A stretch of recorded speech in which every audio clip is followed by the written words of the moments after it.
Hello, everyone. I'm Michael Paoliso. I have light white skin, brown hair, black glasses, and I'm wearing a light green shirt, and I'm sitting in front of my home office bookshelves. My pronouns are he and him. I'm a professor of anthropology at the University of Maryland and the president-elect of the Society for Applied Anthropology. Welcome to our webinar and live stream sessions for our upcoming annual meeting. Before we begin, a few webinar particulars. We are recording, which will be posted on the SFAA meeting webpage. We are also using closed captioning, and that transcript will also be made available on the meeting webpage. Your video and microphone are disabled, so please submit your questions through the question and answer function in Zoom, and we will collectively answer your questions mainly at the end of the webinar. I'd like to mention a couple particulars about our upcoming annual meeting. First, we're excited and very much looking forward to your participation in the meeting. We have a very good program. Currently, there are around 1,100 meeting registrants, close to 600 presentations in around 200 live and pre-recorded sessions. We have a full meeting, 6 days, 5 time slots, distinguished lectures, award ceremonies, plenaries, and many other networking opportunities. Now, I'd like to introduce my fellow webinar presenters, most of whom are members of the SFAA meeting working group. So I'll begin with Kira. Hi, everyone. My name is Kira Ballin. I am the SFAA Programming and Technology Coordinator. I am a young woman with blonde hair and fair skin, sitting in a corner of my makeshift home office with a Purdue Boilermaker scarf behind me. I have been working with the SFAA since May to help really coordinate the online effort of moving the meeting into our platform, which is Whova. So excited to show you more about that for live stream today. Nell. Hi, everyone. My apologies. I was on mute. Hi, everyone. My name is Nell. I use she, her, hers. I am a white woman with short black hair, a black headset, thin-rimmed glasses, and a black collared shirt. My background is a digital underwater background from Disney's Finding Nemo, actually. I am the American Anthropological Association's Accessibility and Meetings Manager. And so I'm very happy to be here with the SFAA. I got to go to my first SFAA meeting in 2019 in the before times. And I helped create a lot of the accessibility protocols that AAA use at our digital event series in November, Raising Our Voices. So thank you for having me. Thank you, Nell. And we really appreciate you helping us with accessibility policies and practices. Next, I want to go to Rebecca Eli. Hi, everyone. I'm Rebecca Eli Long. I use they, them, theirs pronouns. I'm a white person with very short brown hair. I'm wearing dark-rimmed glasses, a black cardigan over a rose-colored knit top, and I'm sitting in front of a white wall with 2 abstract pen and ink spiral drawings in the background. I'm a member of the meeting working group for the Society for Applied Anthropology's annual meeting, and I'm also a PhD student in cultural anthropology and gerontology at Purdue University. Thank you, Rebecca Eli. Janelle. Hello, everyone. I am Janelle. I use she, they pronouns. I am an African-American person with blonde hair. I am wearing gold rimmed glasses and a shirt with Sade on it. And my background is a digital background with alligators and giraffes, and it's very brightly colored with pinks, orange, lime greens. I'm a very bright person. I am part of the meeting working group, and much like Rebecca Eli and Kira, I am helping put everything together so we have a successful meeting for everyone. Thank you. Melissa. Thanks, Michael. I'm Melissa Cope, the annual meeting program administrator. I use she, her pronouns. I'm a pale-skinned woman with short brown hair. My video is turned off, but my picture shows me in a striped shirt, a green coat in front of a black background. Great, thank you, everybody. Just want to mention our format today, and then I'll turn it over to Nell, Kira, and Rebecca Eli. Nell will begin, and she'll talk about some pre-session accessibility practices you can use. Kira will follow that and talk about some Zoom practices and processes and meetups. Next, Rebecca Eli will be talking about accessibility practices during your live stream session. And then finally, Kira will come back and talk about Whova and some next steps. And at the end, we'll all answer your questions. So without any further delay, I'll turn it over to Nell. Thank you. Hi, everyone. This is Nell. Thank you for that introduction, Michael.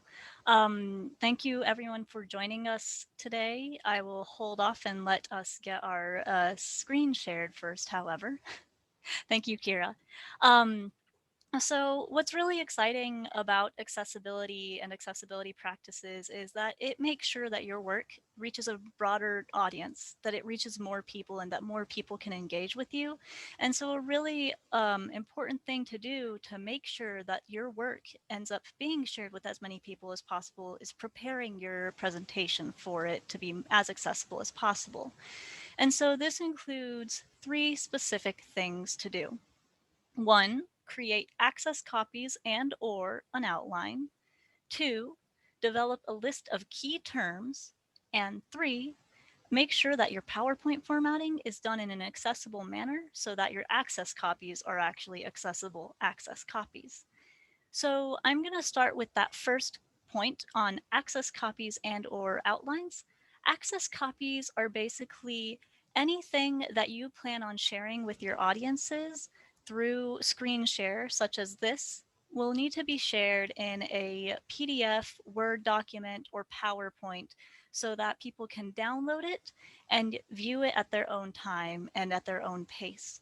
This is really important for so many people with different access needs. It's important to help people prepare so they can follow what you are saying before they join your session.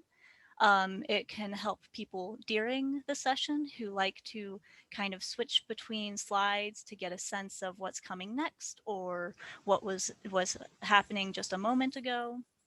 It can also be really helpful for people afterwards so they can review it afterwards. And the outline, if you're not going to present via a PowerPoint, for example, an outline is a great alternative to that. So that way people can know kind of what you're planning on talking about during your presentation, during your session, and know where you're at.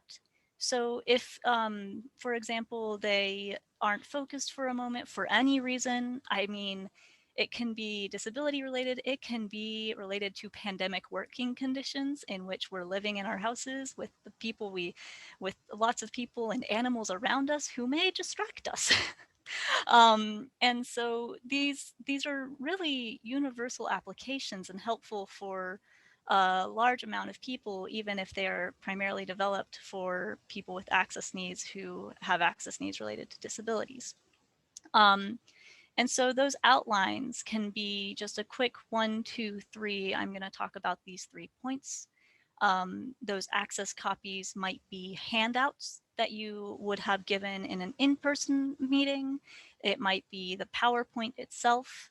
And those access copies you will want to make sure are made in an accessible way, which means that the contrast is high contrast, so nobody's going to struggle with reading those access copies, that if it's a PDF, that the PDF is screen reader friendly, and so forth. So that's kind of point 1. And it's also just really helpful. It helps me to kind of gather my thoughts before I show up and present. So it's both for your audience, but it can hopefully help you out too, and just make sure that everybody is on the same page during your presentation.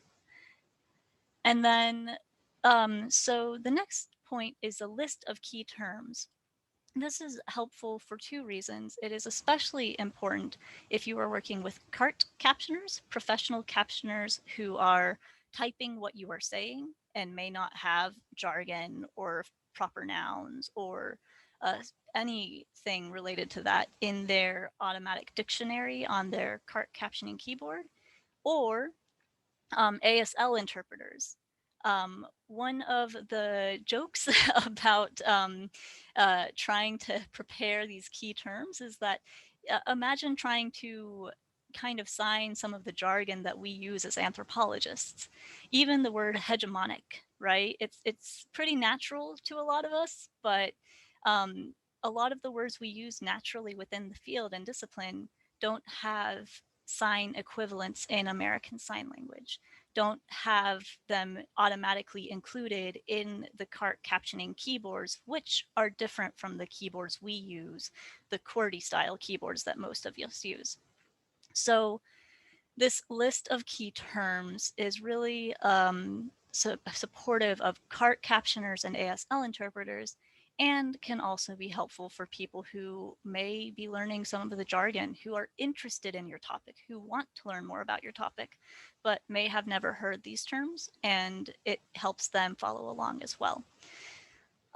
So with those key terms, it's an issue of ensuring that you include names, any titles. So for example, when I create a list of key terms, I always ensure that my name is included, that my title as the Accessibility and Meetings Manager is included, that my association name is included, American Anthropological Association, and any terms that I might be switching into or using, or if I plan on switching to another language, in my case, Polish.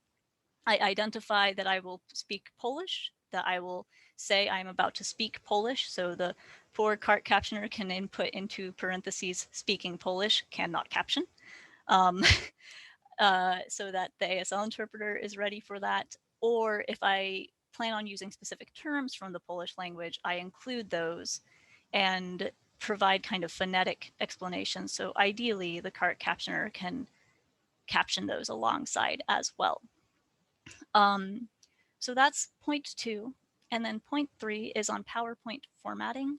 With regard to PowerPoint formatting, you really want to make sure that your PowerPoint is basically really easy to follow along with, that it's not too distracting, that it doesn't have bright colors that can be really distracting or can actually cause sensory overstimulation. You want to make sure that the contrast is high enough so nobody has eye strain, because they're trying to like read light green font on barely light darker green background.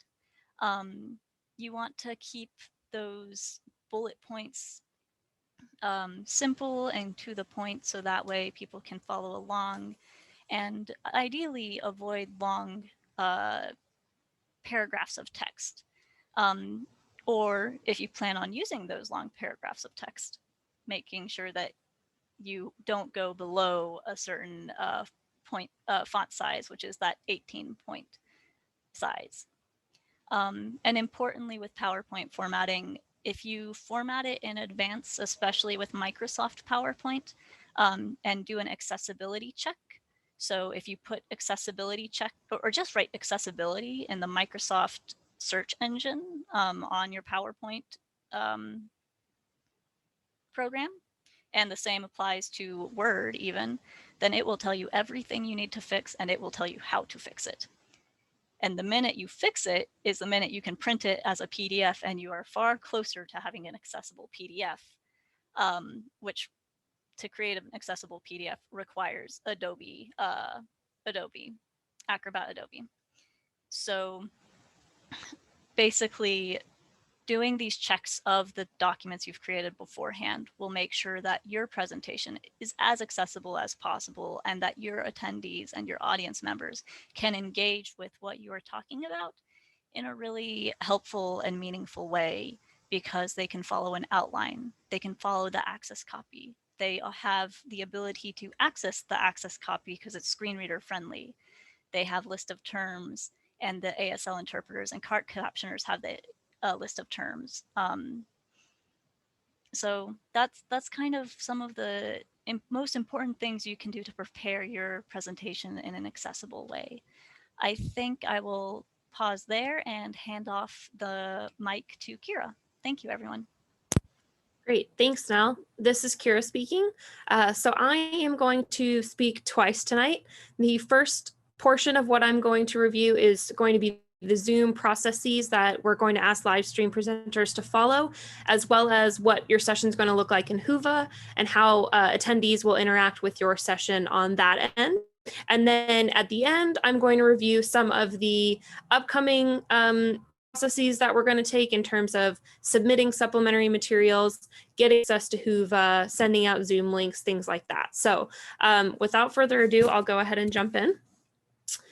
Let's see, can I get out of this? Great. So I wanted to bring your attention to the live stream presenter guide. This is a guide that we have put together, which covers most of what we're going to be reviewing today in a little bit greater detail. It can be found on the Applied Anthro website. If you head to the presenter training webinar area, and then underneath live stream presentations, you can access that live stream presenter guide. When the training are finished, we are going to upload the recordings here. So you'll be able to come back and watch, as well as access the transcripts for these sessions. So just wanted to point that out before we get started. On the live stream presenter guide, to start, we have some things that we are recommending you double check before you actually engage in your live session. These include camera, microphone, audio tests, screen sharing tests, internet tests, things of that nature. Rebecca Eli is going to go into a little bit more detail later on, but I wanted to bring your attention to some of the things we hope you can ensure are working properly before you actually log into your session. So next, I'm going to review the live stream process. So we have, I think, 131 live stream sessions. About 90 of those are going to be conducted as webinars, and I think about 45 are going to be conducted as meetings. And so I'll explain the difference between the webinar and the meeting format. But regardless of the format, all of the live stream presenters, we're asking that you follow this process. So first, we hope that you can log in 15 to 20 minutes early before your presentation begins. So if you're at the 10 a.m. slot, we're asking that you log in at about 9:40, 9:45. If you're at the 12 p.m., 11:40, 11:45, and so on. The reason we're asking for this is so we can ensure that all of your technology is working properly before the session starts. So what's going to happen when you log in is an SFAA representative is going to start the meeting on our end. And these are going to be for all of the sessions run through the Zoom, the SFAA's Zoom license. So we are going to go ahead and start the meeting on our end. Then we're going to hand the host controls over to a moderator. When I use the term moderator, I'm referring to a technical and security moderator, not the session chair. So all of our live sessions have been assigned moderators, and I'll touch on them a little bit more in the next slide. Once the moderators have control of the meeting, they are going to perform that tech check with you. So we're going to check that your audio and your video is working properly. We're going to check that you have the ability to share your screen if you're going to share any of those materials. So we just want to make sure we can get all of that done before the session starts. So once the session does start, we can just hit the ground running and engage in that presentation. All of the sessions are going to be automatically recorded. So neither the moderator or the session chair or presenters need to worry about the recording. That will be automatically uploaded to our SFAA cloud, the Zoom cloud, where we are going to process it and get that re-uploaded into Whova within a week. So if anyone missed your live presentation, they can come in and actually watch it about a week or two after. No promises on how quickly we can get that done. After the technology check is set to go, the session is ready to start.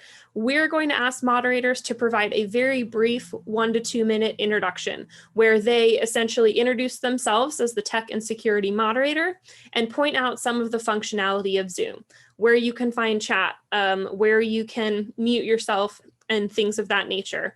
And so that'll be very short. And then once that moderator hands off the presentation to the session chair, your presentation can proceed as much as it would in a live session, even though we're in a virtual format. So as I mentioned, moderators have been assigned for all of the live sessions. I know many of you have actually signed up to moderate sessions yourself, so thank you, thank you. We are relying on volunteer moderation support to make sure we have a safe and accessible and welcoming meeting. So we really appreciate everyone who's been able to do that and has volunteered for that. So moderators are going to handle any tech issues and any security issues that arise. We are currently working on that process, and so some of those details are going to follow along, but rest assured we have processes in place to ensure that all of the meetings run smoothly and we can prevent or reduce as many disruptions as possible. So into the nitty gritty, webinars versus meetings. I just want to touch on some of the features of webinars versus meetings and how it's going to change the way that presenters in these sessions interact with attendees. So as I mentioned, most of the sessions are webinars. And so webinars are going to run very similarly, basically identically to what we're in right now. So as you'll see, there's a handful of panelists and presenters on the screen, and all of the attendees are not able to share their video or their audio. This is a slight drawback, but we wanted to ensure it was a safe meeting, and using the webinar format greatly reduces that Zoom bombing risk. So all of the live meetings, both webinars and the Zoom meetings, are accompanied by a live channel meetup immediately following the live Zoom session. So the sessions that run at 10 a.m. will be finished at 11:45 a.m. At 11:45 a.m., all of those session presenters and attendees can head over to a live channel meetup where they can have live discussion and some of that back and forth communication that you might be missing in the webinar. I'm going to review what that process looks like in a moment. But let's say your presentation ends early. So you haven't quite reached the 105-minute mark. You want to go ahead and enable some communication with attendees back and forth. In webinars, there's going to be two main ways to do that. The first is going to be the Zoom chat. So that chat feature most of us are familiar with is going to be enabled in those webinars. People can add comments, people can ask questions. And presenters and the moderator can essentially read those off and answer those one by one. The other feature in webinars is the hand raising feature. So attendees can actually raise their hand and, excuse me, my cat's meowing in the background. So attendees can essentially, yes, shh, sorry, I'm so sorry.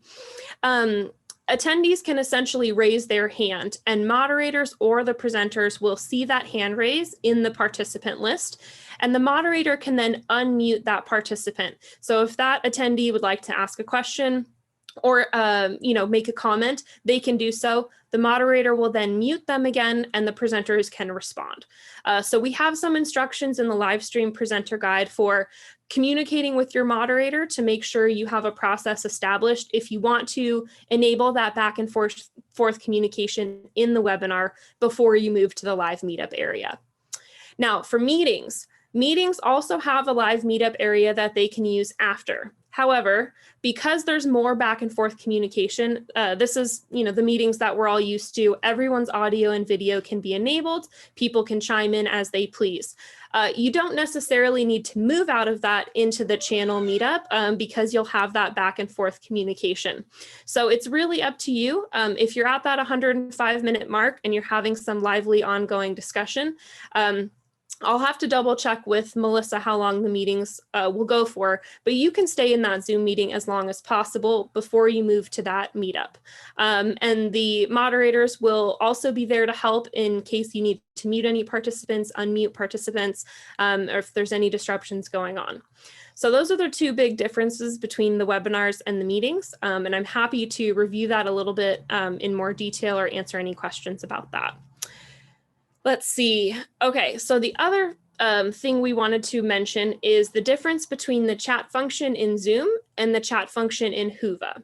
So I'm going to switch to our Whova window so you can, oops, let me get this out of the way. So you can get an idea of what a session is going to look like. So Here we have all of our sessions loaded. Very exciting. We're getting close to the actual meeting, so you can see the agenda, and I will mention some of those dates of when you'll have access to Whova. So if we want to log into a session, let me just open this real quick. This is what a session will look like. So if we can pretend this is a Zoom meeting instead of a pre-recorded video, you'll see that the Zoom meeting actually opens within the Whova window, and members also have the ability to open this in their full screen. So during the meeting, we're recommending that all members, all attendees and presenters use the Zoom chat during the meeting, and then they use the Whova chat and Q&A either before and after the meeting. The reason we have these different areas is the chat and the Q&A in Whova is going to extend for the length of the meeting. So these are questions that are going to hold in this area, and people will be able to see them no matter what day they log in. Whereas the Zoom chat during the actual meeting is not going to be saved. So if it's during the meeting, we recommend engaging in the Zoom chat area. And if it's after or before the meeting, we recommend directing your questions and your chats to the Whova area. We are going to have a PowerPoint slide that all of the moderators can show at the beginning of each live stream session. It's going to look very similar, if not identical to this, where it just describes the difference. So again, the Zoom chat function can be found typically at the bottom of your Zoom window. That's what members or attendees can use to communicate with you during the actual live stream session. And the Whova chat and Q&A function, which is found on that right-hand side of your session window, is what they can use to ask questions or make comments after the session's over, or if they're watching the recording a week or two after your session's taken place. So just want to describe the difference between those. And then I'm going to head back into Whova so you can see what that session looks like again. So if we're pretending this is a live stream session, the live stream is going to open up directly in this window at the dedicated time. So at 10 a.m., if your session's at 10 a.m., the live stream is going to go ahead and start here. Attendees can log in. They can either have two options. They can watch it again in this window, or they can create a full screen Zoom meeting as they would with a normal Zoom meeting. Down below, we see some details, including the speakers as well as their abstracts. And then on the right, we have the chat and Q&A area, as well as a poll area. So presenters can create polls for their sessions. And so polls give you a few different options: multiple choice, checkbox, short answer, different selections you can create a poll with. And you also have an option to prompt attendees to answer the poll when they enter your session. So if you'd like to get some communication back and forth with attendees through polls, you can do that. You also have the option to not prompt if you just want to leave it optional for attendees. All right, let me head back to the agenda for a moment. So as I mentioned, all of the live stream sessions are going to be in channels. And so we have 5 channels at any one given time. So at 10 a.m., you have channels 1, 2, 3, 4, and 5. 12 p.m., you have the 5 channels, 2 p.m., so on and so forth. So each of these channels, whether it's a webinar or a live stream, after the session presentation has ended at 11:45, has the ability to access a live meeting room called a channel meetup. These channel meetups are going to be in the community area, and the community area is where some of that networking, both asynchronous chat and virtual meetings, can take place. So I'm going to head over to the community area, and you'll see here under the meetups and virtual meets tab, we have the channels already listed. So if my session was in channel 1 from 10 to 11:45, at 11:45, I can go ahead and head into this channel meetup area. The channel meetup is going to look very similar to a Zoom meeting. So you'll see here, I can type in, you can see here, I can type in my name and join the meeting. Some members might get a little notice that says you need to download an extension. You don't need to download anything to access this area. You can simply type in your name, join the meeting, and voila, I'm in a meeting. Now, we will have moderators in these channel meetups. And so the moderator's role is, again, to make sure tech and security runs well, but also to let presenters in before attendees. One of the drawbacks of the Meetup software is there's a 30-person limit in these rooms, and that is really for security reasons. We selected to go with Jitsi software. There's less risk of Zoom bombing and outside links being shared. However, it still gives you a lot of the same options as Zoom. You can share your screen, you can raise your hand, you can unmute yourself, take your video off, leave the meeting as you please. So this is going to be, again, that space for open communication after the live stream presentations have taken place. So I'm going to go ahead and leave that meeting. I'll head back to the community area, and I wanted to point out one more thing. So in this community area, you can both recommend a social topic or social group. This is for asynchronous chat. So if you want to have a topic listed here, it'll look very much like a chat area. You can type messages back and forth. Anyone in the meeting can engage in this area and really in the chat or topic that you've posted. And the other option is the virtual meet option. So in addition to the channel meetups, again, these channels are reserved for the live stream sessions at each time slot. You can also suggest your own meetup. So if you'd like to suggest a reception, a happy hour, you'd just like to get together with anyone who would want to join, you can select a virtual meet here. And then you can actually add in your own Zoom account. So you can select the duration, the date and time, maybe a little title and description for the topical discussion or the happy hour that you want to host. Now all members can see this and join. So if you want to have it directed or specific for a few people, that's great, but just keep in mind that anyone can see meetups posted in this area. The other thing to note is while it's a great tool, the SFAA is unable to provide moderators for these types of sessions. So if you still want to create these types of sessions, that's great. We have some instructions here. Excuse me while I scroll for creating meetups. Right here. So we have a quick reference guide for moderation tools in Zoom meetings, as well as moderation tips. So if you're new to moderating sessions, these are just really useful tools for understanding Zoom functionality, as well as understanding, when to intervene if anyone is being, inappropriate or asking things. Okay, I'm going to go ahead and stop there and hand over the presentation to Rebecca Eli, and I'll be back in a few moments with some more details. Great, thanks, Kira. This is Rebecca Eli, and I wanted to follow up on some of the information Nell provided at the beginning of this webinar. Nell mentioned a few things you can do before your session starts, and I'd like to take a moment or two to discuss a few steps you can take to make your sessions accessible while they're going on. So this applies to both the Zoom webinar format and the Zoom meeting format, and are also things you can think about if you are creating some of those community virtual Zoom meetups with your own Zoom account for more networking options. So a few of the things I'd like to discuss right now are the idea of doing an accessible introduction. I'd like to talk a little bit about considering your lighting and audio, being mindful of your speaking pace, and something we're terming announcing before you speak.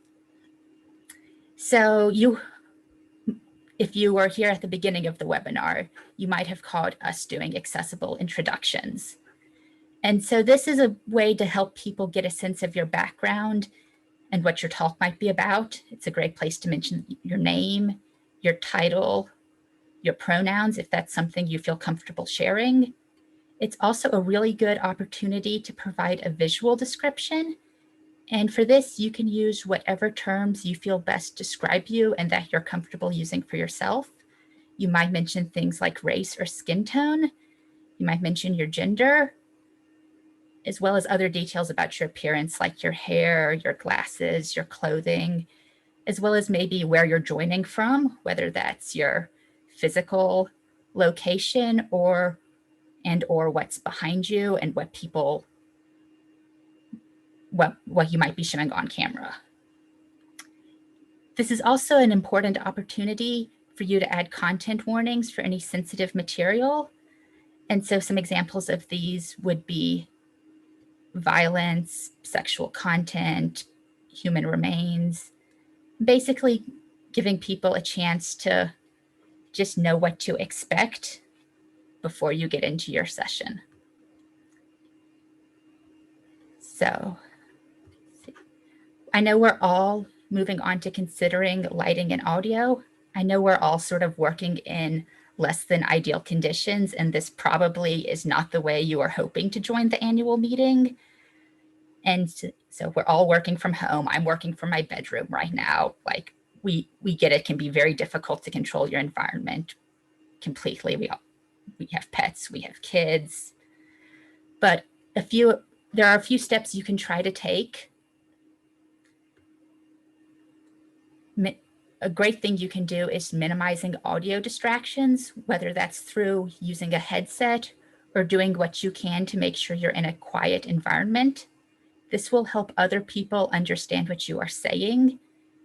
And to the extent possible with your setup, it's also helpful to try to minimize visual distractions and keep the lighting in mind to help make you easier to see. So this might look like trying not to be backlit. It helps to have light in front of you, as well as to make sure the lighting is not too harsh. But again, all of this is very difficult to control, and like not everyone has the opportunity to have the perfect video setup. I know I certainly do not. Another thing you can do to support accessibility is to be mindful of your speaking pace. This is super important,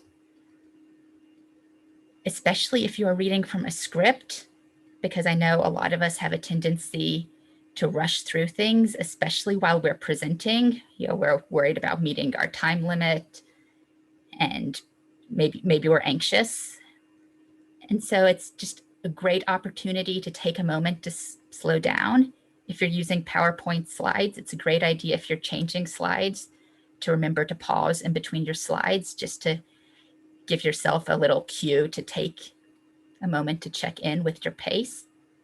You can also be mindful about if you're reading text on a slide. It's great to make sure that you are providing a description of any images, as well as if you have text on the slide. I know we're trying to avoid not putting huge blocks of text on slides, but if you are doing that, to make sure you're reading it aloud. I know that's not necessarily how we're taught to present, but this is actually really important for anyone who might not be able to see your screen, and also keeping in mind that some people will be tuning in from perhaps their phone, from perhaps their tablet, even if you're just on a standard laptop screen, it's not quite the same size dimensions as you might be used to in sort of a larger conference setup. So keeping that in mind, that it's really great to let people know what's on the screen and what you're showing in case they're not in a setup where they can see. And these apply to all sessions, but especially to sessions that are using PowerPoint. I know we've talked a lot about PowerPoint accessibility, but something that applies a little more in our roundtable sessions or other sessions that involve a lot of back and forth dialogue is to announce yourself before you speak, or if you're handing off speakers. So you don't have to do your full accessible introduction here. It's simple just to say, hi, this is Rebecca Eli. And what that does is that allows any captioners to get a sense of who is speaking, so that gets accurately recorded in the transcript. And it also just helps everyone know who's talking and makes it easier for everyone to follow along. So that is a great habit to start building to create collective access. And with that, I will pass it off to Kira to finish up some of the Whova details. Great, thanks, Rebecca Eli. This is Kira speaking again. So as I mentioned, I am just going to review some of the processes we're going to follow over the next few weeks to get you all prepared for our virtual meeting and some of the instructions that are coming to follow. So, oops, excuse me, let me click here. There we go. So as we mentioned, if you wanted to create any supplementary materials, access copy, outlines, transcripts of your presentation or captions, we are going to send out a submission form tomorrow via email. The submission form will also be accessible on the website. So if you just go ahead and search live stream presenter submission, you'll be able to find it that way. Those materials, we're asking that those are due to us Friday, March 12th. So that gives you about a 2-week turnaround to get some materials ready. That allows us then time to process it and get it uploaded to Whova before your session occurs. So again, we'll send that email tomorrow with these deadlines on it as well as the link for you to submit materials. Now, I know we're all ready and wondering when we're going to have access to Whova. So it is coming very soon, very shortly. Monday, March 8th is our goal date to open up Whova to attendees and presenters. So presenters will get a link to submit a speaker profile. I'm going to switch back to our live stream guide real quick. I'll show you what this looks like. So creating your speaker profile in Whova will be relatively simple. You'll receive a link from the Whova system. I have an example of what this looks like here. We're already going to have your name and email listed. So all you're going to need to add in is your affiliation, your job title, a short bio if you wish, as well as a profile picture. You can list any links in your bio if you'd like to add something or link to a portfolio online or something of that nature.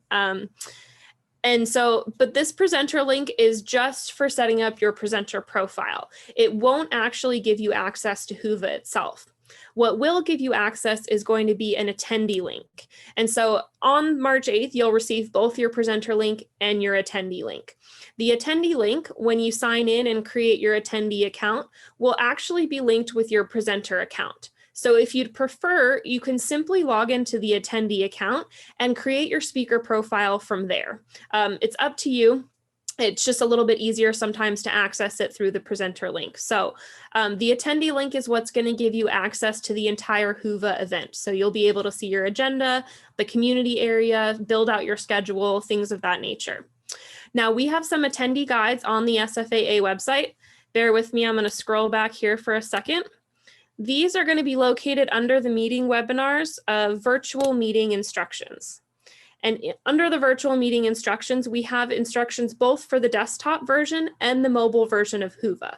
So if you're using both, you can toggle back and forth and see instructions for signing up, viewing the agenda, planning your schedule, accessing the live streams and the pre-recorded videos. How do you get there? How do you interact with that area? Asking questions using the Whova Q&A module, engaging with the chat area, and then networking. So sort of takes you step by step through all of those processes. And I wanted to mention, we'll also be providing individual and small group training on an as needed basis. So if you're needing some extra help setting up your Whova account, you'd like someone to walk you through the software, we'd be happy to do that. I'll provide some contact information in the next slide, I think. So just wanted to mention that if you're having any difficulty, we want to make sure you're feeling well supported with the technology before the event occurs.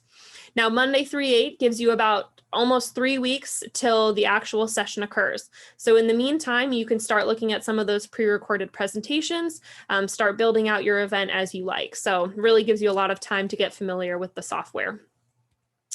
Now, presenter instructions. This is sort of the big, if you're only paying attention to one thing in this presentation, pay attention to this. On March 15th, we are going to send presenters an email that's going to contain your moderator's name and email. So who's going to be moderating your session? Zoom links for your session, how you're going to actually access the session on your presentation day, as well as day of points of contact and some of those moderator processes we mentioned. So those day of points of contact are going to be there for any Whova issues, any Zoom issues, making sure you feel supported throughout the event. So pay attention for that email. It's coming on March 15th.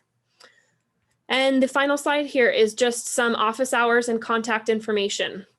So if you have questions regarding Zoom or Whova leading up to the meeting, please feel free to reach out to me. I can be reached at a Calendly link. So this is a live booking link where we can set up a Zoom meeting or simply a phone call, as well as be reached at the email techcoordinator@appliedanthro.org. We also have Janelle Marshall, a member of our meeting working group, who can be reached similarly at a Calendly book link, as well as at her email here, marsh135@Purdue. If you have any accessibility questions, any questions about how to make your materials accessible, questions about actually conducting your live stream presentation and making that accessible, please direct those to Rebecca Eli Long, and her email is listed at the bottom here. I will stop sharing my screen and share that information in our chat, and then we're happy to answer any questions that you may have. Kira? Yes. This is Michael. There's a question asking if you could show those deadline dates again. So maybe before you stop sharing screen. Let me do that again. My bad. All right, let's see. Yes, so let me come back to the submission deadlines. Here we go. Yep. So again, yeah, we'll send the email tomorrow to all of the live stream presenters. That'll contain the link to submit as well as the deadline. And so that deadline again is going to be Friday, March 12th. Great, thank you, everybody. A couple more questions are coming in. So I'll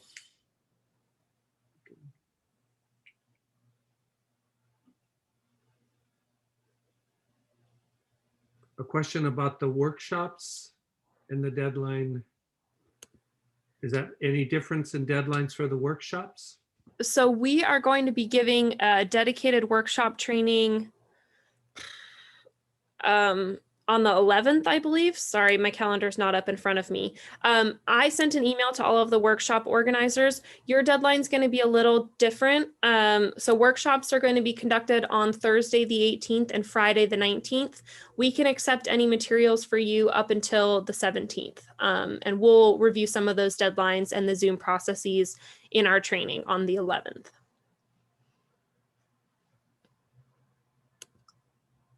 Okay, there's another question about control of the PowerPoints. Does anyone want to respond to that? Let me take a look.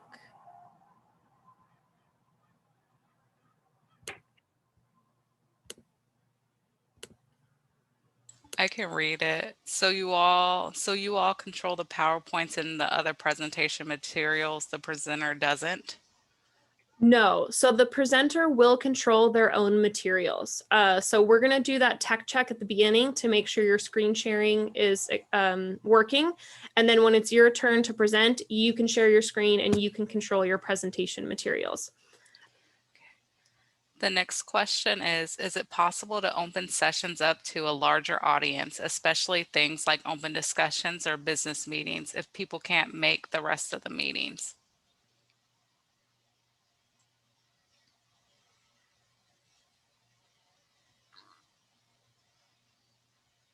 Michael, I don't know if you want to answer that. I'm not sure I fully understand the question. The business meeting will be open to all registered people registered for the meeting, and the welcome events and a few other plenaries, the award events, etc. Am I missing something here with this question? And they will be recorded, so they'll be available after the meeting if you can't make that meeting.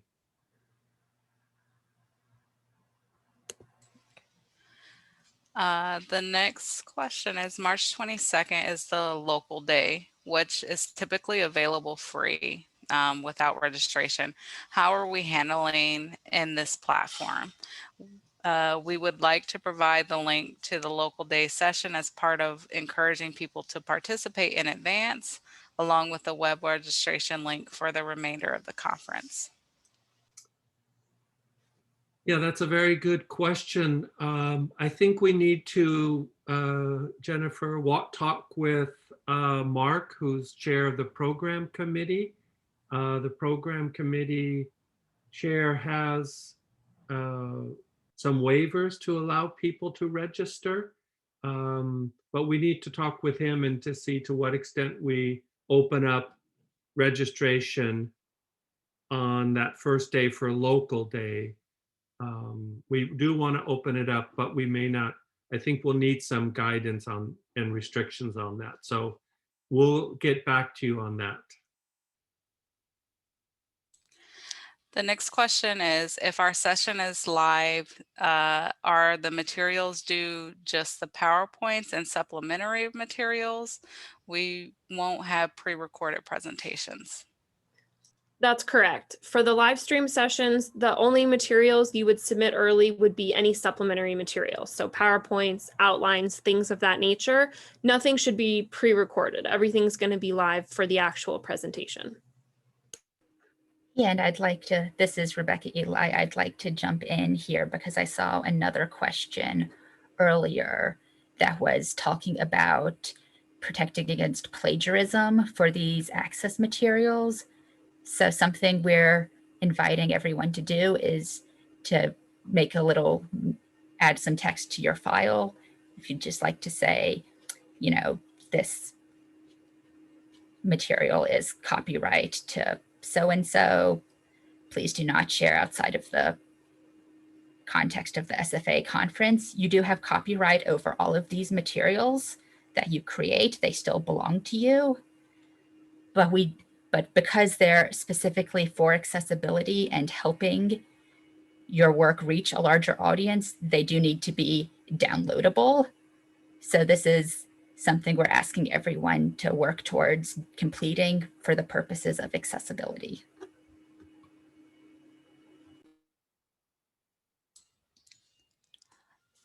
The next question is, what if you are a discussant and do not have the people's paper until late? How do you handle this? This is Michael. This is a question probably for the chair of the session to coordinate with the chair of that session about how getting access to the papers beforehand, or what materials you need beforehand in order to be a discussant.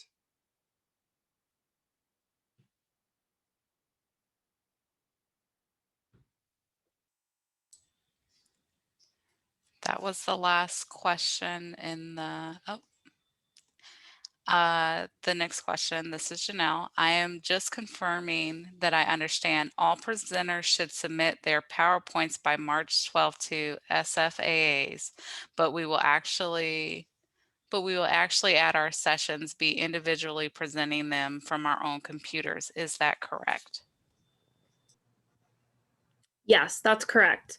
PowerPoints can be submitted ahead of time, but the day of your session, you're going to have a Zoom link to log in, and that's where you'll actually do that live presentation. And all of the presenters will have the same link. So it'll run very much to a live session, except virtually.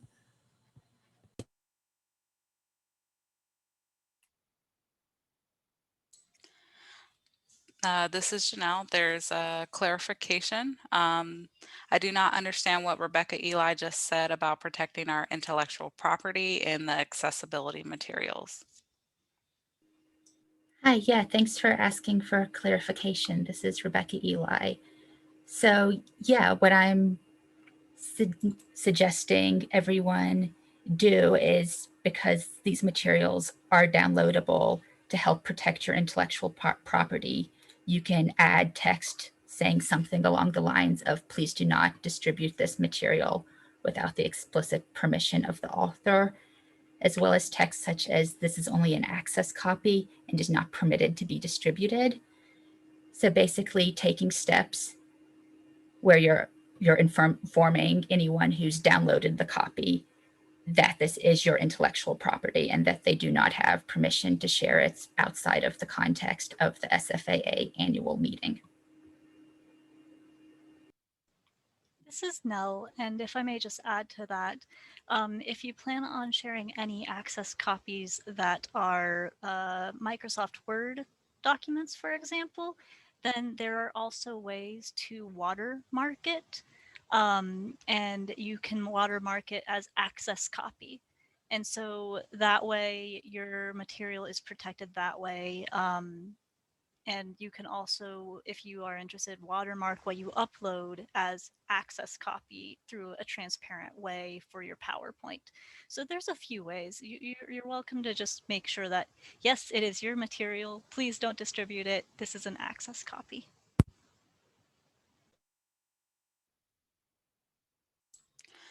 This is Janelle. We had planned for one time slot of our session to be discussion. Can the other presenters also be visible like a panel, or will it be one speaker at a time with hand raising / unmute? It sounds like we can also move that portion to the meeting room.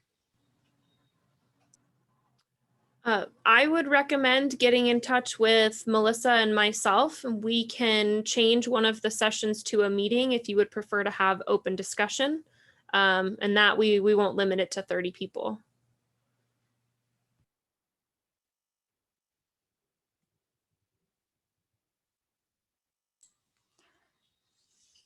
Okay, that was the last question in the Q&A. Are there any other questions? Guess we can give it a couple seconds to see.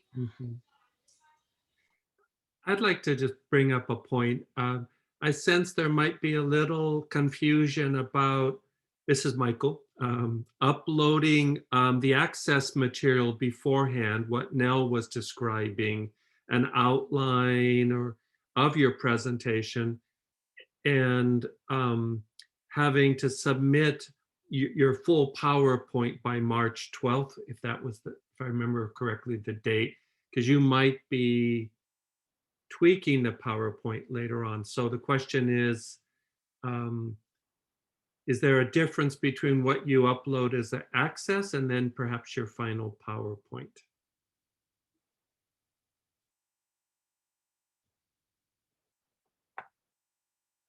The question may not make sense. This is Nell. I think I understand what that question is. It's the question between what you upload on the 12th and what you present on your day of, correct? Correct. Ideally, you upload what you plan to present. I understand also as a very well-versed procrastinator, that is difficult. I own that myself. That is something I have struggled a lot with. But it is really important to make it as final as possible by the 12th. If you catch typos or you have any little tweaks between the 12th and your presentation date, that's reasonable. We're human. We make mistakes, right? But the goal is to create as representative an example of your materials and presentation materials by the 12th. So that way the people who join you on the day of, who need those copies, right? Who need them because they, for any reason of access needs, whether it's sensory access needs, whether it's related to visual access needs, auditory access needs, that they have accurate information, because otherwise that discrepancy could cause even more confusion. Okay, thank you. No, that's very helpful. I also wanted to mention some conversation about watermarking on your presentation materials. So anything you submit to us, if you'd like to add a watermark, those instructions are listed in the pre-recorded presenter guide. I will screen share real quick and show you where to access those. So, oops, sorry, I have too much on my screen. So let's just say we're on the home page. If you click this button right here under presenter training webinars, it'll take you to all of the training webinars we conducted so far. So we've conducted orientation webinar where we gave an overview of our plan for the meeting, as well as a little bit of detail into the Whova software. Under the pre-recorded presentations, there's also a pre-recorded presenter guide. On this guide, I have instructions for watermarking, adding watermarks to both PowerPoint and Word documents, and you can find those instructions right here. It'll link you to two web pages where it'll show you how to add watermarks to both of those document types.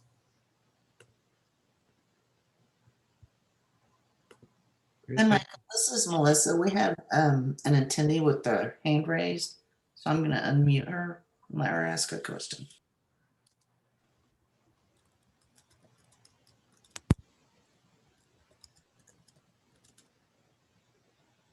Did you still have a question, Janessa?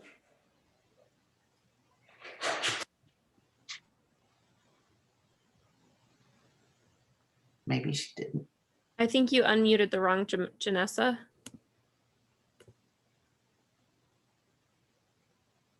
Thanks, Kara. Yeah.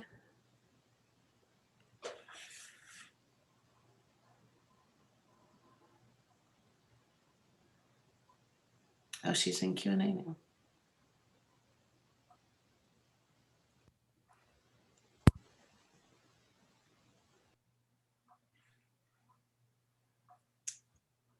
So Maybe we already answered her question. Maybe we're done. I think we did.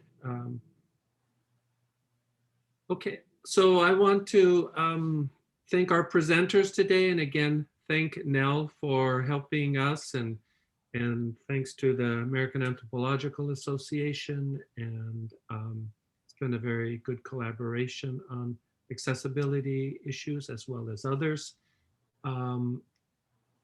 We do now have a question, and I'm happy to stop my little conclusion here. So, and we even have more. Go ahead, Janelle. Okay, thank you. Will you please recap the guidelines for making accessible PowerPoints? Can we use images? Text should just be high contrast. This is Nell. That's a really good question. So thank you for asking that. PowerPoints, you are welcome to use images. It is just that you will need to describe those images visually, right? And you will need to include alt text for those images or image descriptions directly in the PowerPoints, depending on a variety of things.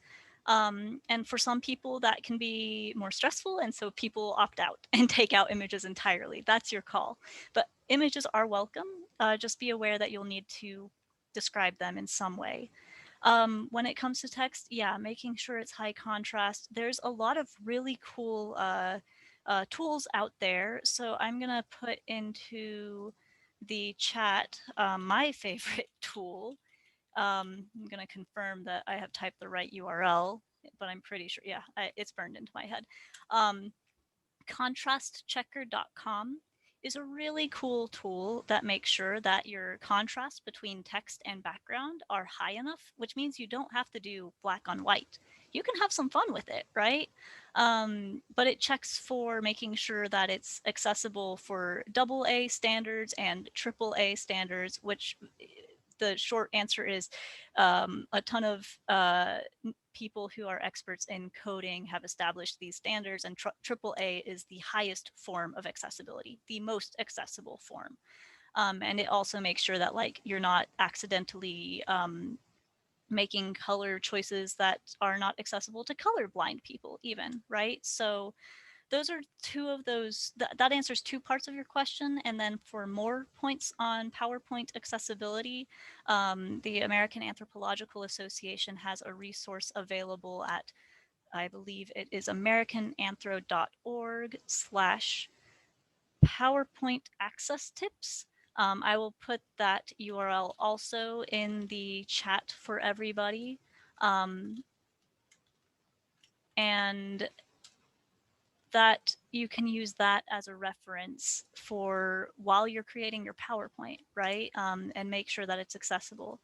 And as I mentioned earlier, a really, really helpful tool is when you're using Microsoft PowerPoint is to use the search bar, type in accessibility, the accessibility checker will pop up and it will tell you literally everything that is inaccessible and how to correct it immediately in your PowerPoint.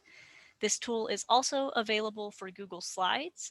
You can find an accessibility checker in Google Slides, but unfortunately, there is a caveat about Google Slides, which is when you download them, some of the accessible traits of your slides will be stripped away when it's used and opened in a Microsoft PowerPoint. I don't know why that incompatibility doesn't occur or does occur.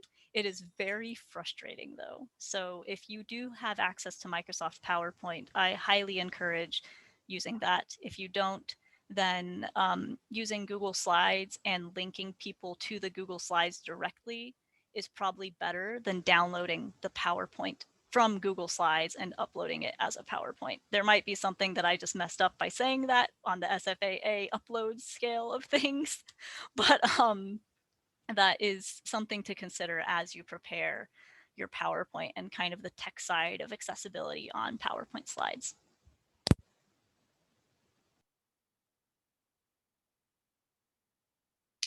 This is Michael. Thank you, Nell. So I think I don't see any more questions, but maybe if I keep talking for a second, a question will pop up. I really want to thank our panelists tonight and members of our meeting working group, Nell, for helping us out. I think you can see that they've put together a lot of material to help prepare live stream and pre-recorded sessions. There's lots of material available on the website. We have these training webinars. We do have possibilities for one-on-one assistance, and that will be something that you can schedule forthcoming. So we're trying to make as much information and assistance available to you as possible. I know from my own experience in doing 2 pre-recorded sessions already, and now having participated in tonight, I realize I need to begin working on my live stream presentations and the supplemental material. As I was sharing with my colleagues beforehand, I found it very challenging and exciting and very educational. It is taking me more time. So if I could end on one note, you know, do start a little early and engage with preparing. Let us know your questions. What I'm learning about virtual conferences, many things, but one thing is somehow my presentations are almost already done, which is we're not even in March yet. So it's a very different experience, and I'm finding it quite rewarding and interesting. But please engage early and work on it. Use the materials and let us know your questions, and we're here to help you. And with that, I think we could have a very, very successful meeting. So I don't see any more questions, so I'll take this opportunity to thank everyone again. And we will be doing this again on Monday at 1 p.m. Eastern Standard Time. So if you would like to join us again, it's basically the same content, but there'll be different questions and answers. So join us. If not, both sessions will be recorded and posted on the website. So thank you all. Have a good rest of your day, evening, and see you at the meeting. Thank you. Bye.